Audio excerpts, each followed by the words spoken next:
Hindu ভোটারকে vote দিতে দেওয়া হয়নি।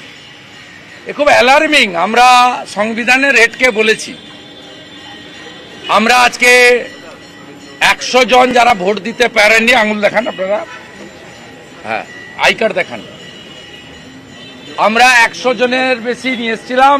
পুলিশ বাবুরা কিছু লোককে আমি ঢুকার পরে আটকে দিয়েছে। আমরা এটাও কমপ্লেন করছি, কলকাতা পুলিশের এগেনস্টে কমপ্লেন করছি যে 82 জন ঢোকার পরে 30 জনকে আটকে দিয়েছে। এইভাবে আমরা গভর্নর সাহেবকে বলেছি, আপনি সংবিধানের প্রধান, হিন্দু হলে ভোট দিতে দেওয়া যাবে না। এটা কোন ভারতবর্ষে আমরা বসবাস করছি? খুব খুব অ্যালার্মিং এবং খুব বড় ইস্যু। আমি মহামান্য রাজ্যপালের কাছে 3টে জিনিস চেয়েছি। আমি বলেছি ডায়মন্ড হারবার লোকসভার ফলতা,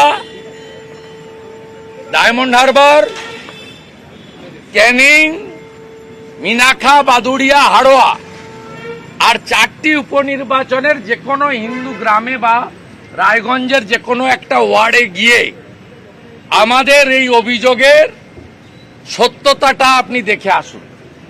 10 তারিখে ভোট দেওয়ার পরে তো কালি এক্ষুনি উঠে যাবে না। আমার কালি এখনো আছে, আমি 25 মে ভোট দিয়েছি।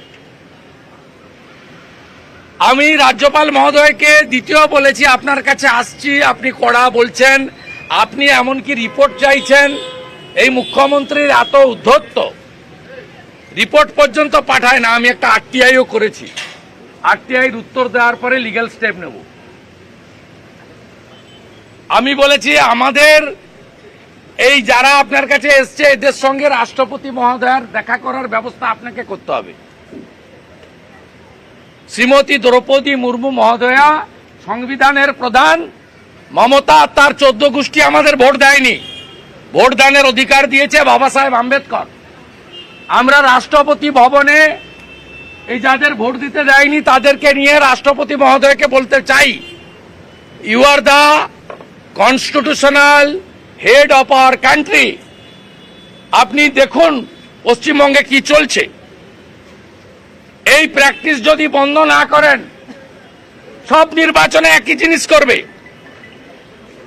ভারতবর্ষে কোথায় ইভিএম এর উপরে শুধু ওই চোরেদের প্রতীক ঘাসফুল ছাড়া বাকি প্রতীকের উপরে স্যালোটেপ লাগিয়ে দেওয়া হয়? কোথায়, কোন রাজ্যে? কোন রাজ্যে তৃণমূলের প্রতীকে সেন্ট ডালা হয়, আতর, বলা হয় ওখানে টিপে বাইরে আঙুলটা শুকিয়ে নিয়ে আসবেন।